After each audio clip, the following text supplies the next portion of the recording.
De la philo, de la tech, c'est Philotech. Emmanuel, dans plusieurs de tes articles et interventions récentes, tu mentionnes la cosme-éthique. Tu rajoutes le préfixe cosme à éthique. Est-ce que tu peux nous expliquer de quoi tu parles ? Alors la cosmétique, c'est le Canada Dry de l'éthique. En fait, comme on dit, c'est doré comme l'éthique, mais ça n'est pas de l'éthique. La cosmétique, c'est tout le narratif actuel sur ce qu'on appelle l'éthique de l'IA, et qui convoque le vocabulaire de l'éthique sans jamais vraiment faire de l'éthique. C'est une autre dimension de ce qu'on appelle aussi l'ethics washing, ou blanchiment éthique, et qui consiste justement à utiliser la cosmétique pour dorer son image et afficher une respectabilité éthique. La cosmétique, c'est le discours sur l'éthique à vocation à la fois politique et communicationnelle, un exercice rhétorique qui permet de circonscrire et le débat et le vocabulaire du débat. Ok, mais est-ce que tu peux nous donner un exemple concret ? Je pourrais en donner des milliers, mais le plus illustratif, c'est l'utilisation même du mot éthique en lieu et place de bien. Quand on parle d'une IA éthique, on sous-entend une IA qui serait bénéfique.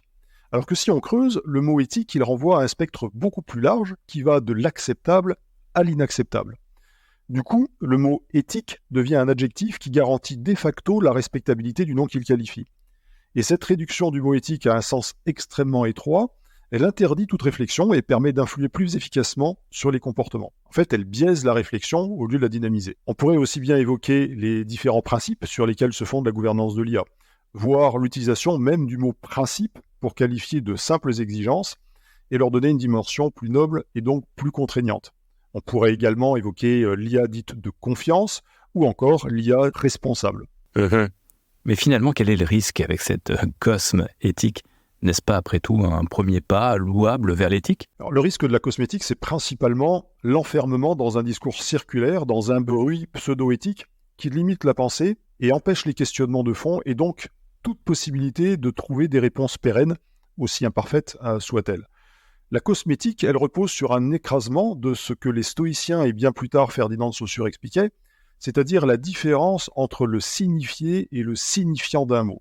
Chaque mot, c'est l'association d'une image sonore ou visuelle, le signifiant, et d'un concept qui lui est associé, un sens qui lui est donné par chacun et chacune. C'est le signifié.